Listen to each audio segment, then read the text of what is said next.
नमस्कार मित्रांनो, घरोघरी मातीच्या चुली या मालिकेच्या येणाऱ्या काही ट्विस्टमध्ये असे होणार आहे की आता जानकी आणि ऋषिकेश हे घर सोडून निघतात, परंतु घरात एक खूप मोठा चमत्कार होतो. म्हणजे घरातील माणसांना ही जानकी ऋषिकेशची काही किंमत नसते, परंतु घराच्या अंगणात असणारी तुळस तिला मात्र त्या तुळशी माईला आपल्या जानकीची काळजी लागते. कारण ती गेल्यानंतर आपल्याला प्रेमाने श्रद्धेने कोण दिवा लावेन आणि कोण त्या तुळशीला रोज पाणी घालेल. कारण ऐश्वर्याला तर कोणतेही संस्कार नसतात, परंतु तुळशी माईला आपल्या जानकीची काळजी वाटते. तेव्हा ती सुद्धा ही तिचा पदर धरते आणि तिला अडवण्याचा प्रयत्न करते की जानकी, अगं तू या घरातून जाऊ नकोस, तू जर या घरातून गेली तरी अंगणातील तुळस सुकून जाईल असा संकेत ती देते. तेव्हा मात्र जानकीला खूप वाईट वाटतं, परंतु तरीसुद्धा जानकी ही आपल्या ऋषिकेशची खंबीर साथ देत शेवटी ऋषिकेशच्या मागे जायला निघते. ओवीला सुद्धा खूप वाईट वाटतं. ओवी आणि बाकी सर्वजण हे ओवीलासुद्धा घरात थांब असे म्हणत नाही. ओवीसुद्धा ही आपले आईबाबा जेथे राहतील तेथे ती राहील असे आपल्या आजीला स्पष्ट उत्तर देते. कारण आजी आजकाल खूप बदलली आहे आणि सावत्र काय आणि अनाथ काय असं प्रत्येक नात्याचा आजीने सर्वांसमोर उलगडा करून दाखवला. आपल्या आणि आईबाबांना तिने सावत्र केले, अनाथ केले, त्यामुळे त्या आजीजवळ काही ती राहायला तयार नसते आणि शेवटी ती आपल्या आईबाबांसोबत हे घर सोडते. परंतु ऐश्वर्या आणि आजी खूप खुश असतात. ऐश्वर्या आजी एकमेकींशी बोलत असतात, तर आजी ही ऐश्वर्याला म्हणत असते की अगं तू तर खरंच जे आहे ते तर करूनच दाखवले, तू तर जानकीच्या वरचढ निघाली. अगं त्या जानकीला सवाशर बनणारी कोणीही या घरात नव्हती, पण ऐश्वर्या तू मात्र एक काकण जास्त निघाली. आणि काय गं ऐश्वर्या, तू हे कसे शक्य केले? आणि पण ऐश्वर्या, अगं तू तर असे म्हणते की त्यांना आता भीक मागावी लागेल आणि आता ते भीक मागत हिंडशील, त्यांच्याकडे काही नाही, परंतु जे काही कंपनीचे पैसे त्यांच्या अकाउंटमध्ये असतील तर त्यांच्यावर त्यांचा हक्क तर असेल.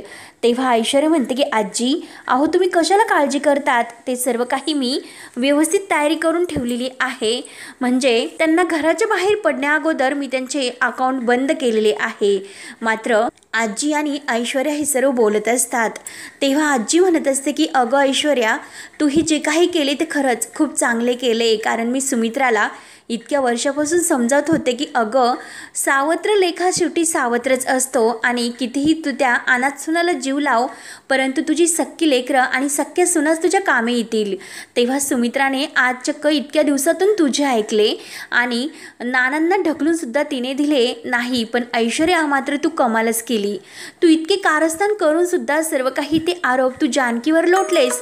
खरंच मला तुझा खरंच खूप अभिमान वाटतो. खरंच ऐश्वर्या, जे कधीही शक्य होणारी गोष्ट नाही ती तू आज करून दाखवली. पण आजीच्या डोक्यात एक प्रश्न उभा राहतो.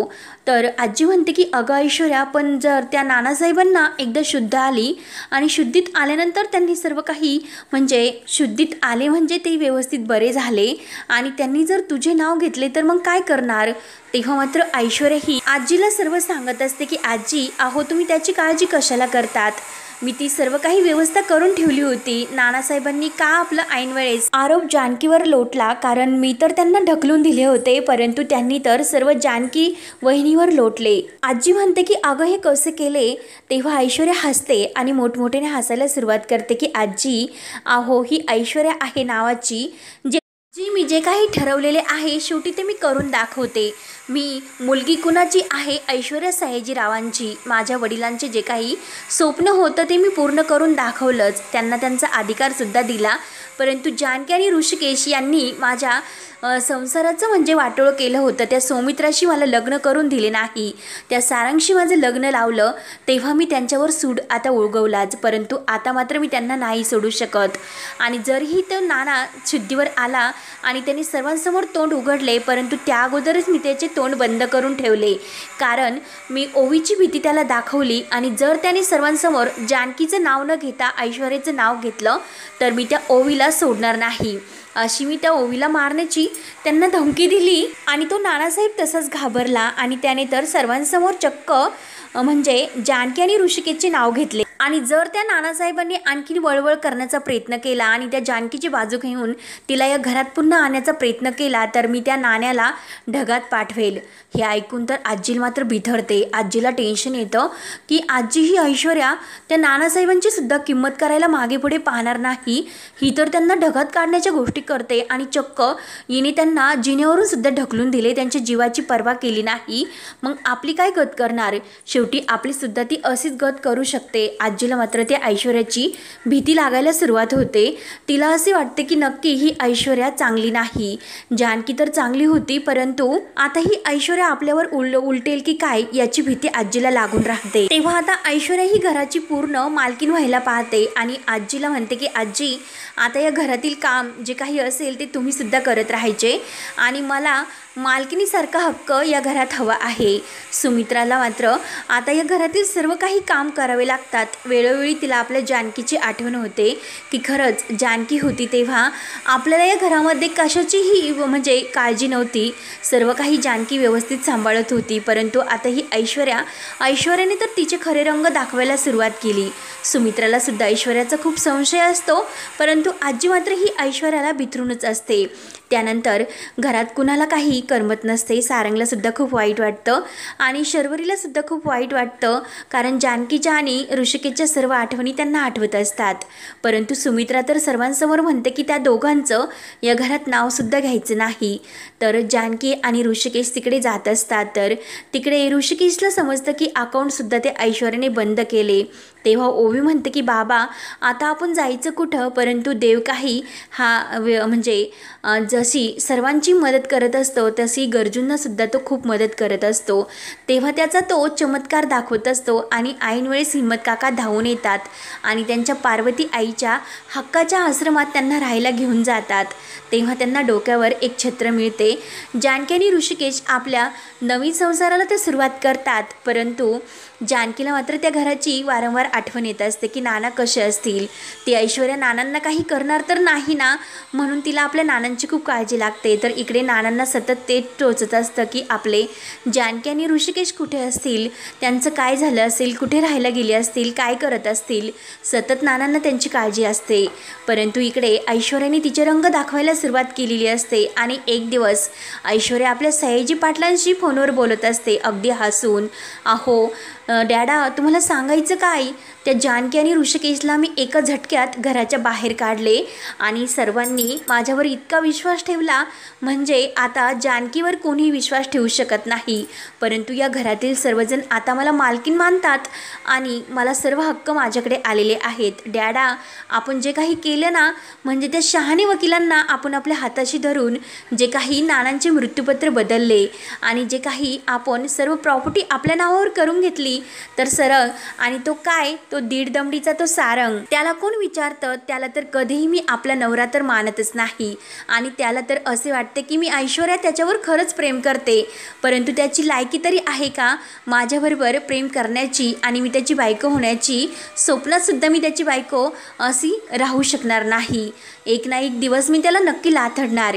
जेव्हा ऐश्वर्या अगदी हे म्हणजे बोलत असते तर आजीने सुद्धा हे ऐकलेले असते. आजीला मात्र आपल्या सारंगची खूप काळजी लागते. परंतु होतो काही देवाचा चमत्कार. जेव्हा ऐश्वर्या ही आपल्या डॅडाशी बोलत असते तेव्हा सारंगने हे सर्व ऐकलेले असते. सारंगला ते ऐकल्यानंतर खूप मोठा धक्का बसतो की ऐश्वर्या असं का बोलत असतील, म्हणजे नक्की हे सर्व करण्यामागे ऐश्वर्याचा हात आहे. आणि ऐश्वर्याने जानकी बहिणीवर आरोप केले आणि नानांची अशी अवस्था ऐश्वर्यानेच केले आणि आपल्यावर त्यांनी म्हणजे गैरसमज वाढवण्याचा जानकी बहिणीविरुद्ध खूप प्रयत्न केला. मग नाना खोटं का बोलले असतील म्हणून सारंगला टेन्शन येतं की नानांनी असं काय केलं आणि त्या ऐश्वर्याची बाजू घेऊन जानकी बहिणीला घराच्या बाहेर जाण्यासाठी सांगितले आणि जानकी बहिणीवर आरोप घेतले. सारंगला खूप मोठ्या सत्याचा उलगडा होतो. सारंगच्या पायाखालची जमीनच हलते आणि त्याला आता धक्का बसतो. तो म्हणतो की नाही, काही झाले तरी आता माझ्या जानकी वहिनीला आणि ऋषिकेश दादाला मी घरात परत आणूनच राहील. तेव्हा मात्र सुमित्राचे सुद्धा डोळे उघडतात. सुमित्रा म्हणते की नाही, काही झाले तरी आता सारंग आपण या दोघांना सोडायचे नाही, कारण घडलेला सर्व प्रकार सारंग सुमित्राला सर्व काही सांगतो। तेव्हा सुमित्राचे खटकन असे डोळे उघडतात आणि सुमित्रा आता जानकीची माफी मागायला तयार असते। तिला असे वाटत असते की कधी जानकी या घरात परत येईल, परंतु ऋषिकेश मात्र मानाने या घरात यायला परत नसतो, कारण ज्या घरात आपल्याला किंमत नाही, सर्व काही त्या ऐश्वर्याच्या तालावर जे घर चालतं त्या घरात मी नाही राहू शकत। कंपनीचे जो काही कारभार आहे तो ऐश्वर्याकडे गेल्यामुळे कंपनीची सुद्धा ही सर्व काही व्यवस्था डबघाईला आलेली असते। शेतकऱ्यांच्या मालाला मागणी नसते आणि त्यांचा माल विकला जात नाही, म्हणून चहूबाजूंनी रणदिव्यांच्या घरावर संकट येतं आणि सुमित्राला तर खूप टेन्शन येतं। परंतु नाना मात्र आता या संकटातून मात करण्यासाठी जानकी आणि ऋषिकेश या दोघांना घरी घेऊन येणार असतात आणि लक्ष्मीच्या पावलांनी परत लक्ष्मी पूजनाच्या दिवशी जानकीचं या घरात पुन्हा धुमधडक्यात स्वागत होणार असतं। शेवटी ऋषिकेश घरी यायला तयार नसतो, परंतु जानकीने मात्र त्याला आता घरी येण्यासाठी कन्व्हिन्स केलेले असते की काही झालं तरी ते आपलं हक्काचं घर आहे, आपल्याला त्या घरात परत जावं लागेल। ती आपली माणसं आहेत, आपल्यावर रागवतात, आपल्याला बोलतात, त्यांचा तो हक्कच आहे, परंतु आपणच त्यांना समजून घ्यायला हवं आणि आपणच त्यांना असे समजून जर नाही घेतले तर त्यांच्या जीवाला काय वाटेल आणि आपण सुद्धा त्या ऐश्वर्यासारखे वागलो तर तिच्यात आणि आपल्यात काय बदल राहणार। इतक्या मोठ्या मनाची जानकी सर्व काहीही सहन करते, कारण जेव्हा घर सोडते तेव्हा तिचे काय हाल होतात तर मित्रांनो आपण ते बघितलेले असतात। परंतु जानकी इतके सर्व सहन करून परत रणदिव्यांच्या त्या फॅमिलीत यायला तयार होते।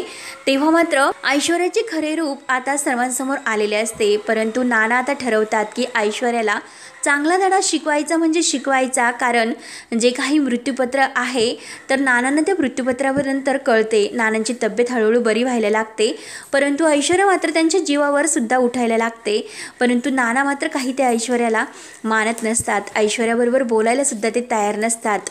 पण केवळ जानकी आणि ऋषिकेश ओवी यांच्या जीवासाठी ते सर्व काही सहन करतात। परंतु आता असे काही एक चमत्कार होतो की नाना जेव्हा योग्य वेळ येते तेव्हा ते मृत्यूपत्र आपले देवाजवळ देवघरात जातात आणि त्या मृत्यूपत्राची त्यांना आठवण होते। तेव्हा आता सर्व काही त्या देव्हाऱ्याच्या घरात ती मृत्यूपत्राची चावी असते। नक्की नानांनी काय करून ठेवलेले आहे म्हणून ते लगेच आपल्या शहाणे वकिलांची भेट घेण्याची ठरवतात। शहाणे वकिलांना ते घरी बोलावतात। शहाणे वकील घरी येतात, तर घरी आल्यानंतर शहाणे वकील जो काही घडलेला प्रकार आहे तो सर्व नानांना सांगतात की तो सयाजीराव आणि त्यांची ती मुलगी यांनी मला धमकावले आणि माझ्याकडून खोटे मृत्यूपत्र त्यांनी तयार करून घेतले। वकील साहेब म्हणतात की नानासाहेब मला माफ करा, माझ्यापुढे काही पर्याय नव्हता, मला जीवे मारण्याची धमकी दिली होती आणि सर्व काही त्यांनी माझ्याकडून करून घेतले।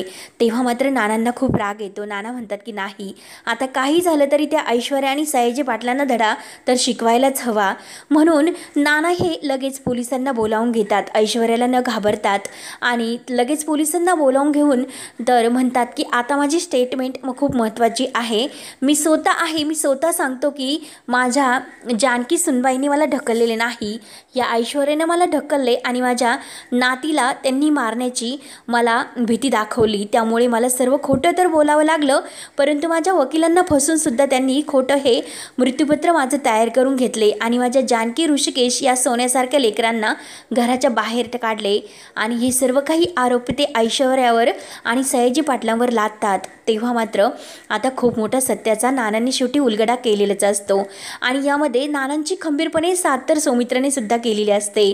तेव्हा आता सयाजी पाटील आणि ऐश्वर्या यांचा खरा चेहरा शेवटी सारंग सुमित्रा यांच्यासमोर येतो आणि परत आता त्यांना जेलची हवा तर खायला जावेच लागते आणि आता आपल्या जानकीचं ह्या दिवाळीच्या सणाला परत आपल्या रणदिव्यांच्या फॅमिलीत लक्ष्मीच्या पावलांनी पुन्हा स्वागत होते।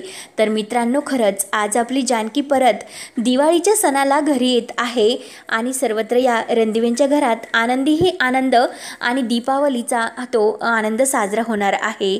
तर आता पुढे काय काय होत राहणार हे बघण्यासाठी आपल्या शिव मराठी या चॅनलला नक्की सबस्क्राईब करत राहा आणि मित्रांनो, एक खरंच आग्रहाची विनंती की हा व्हिडिओ शेवटपर्यंत नक्की बघत राहा। तर धन्यवाद।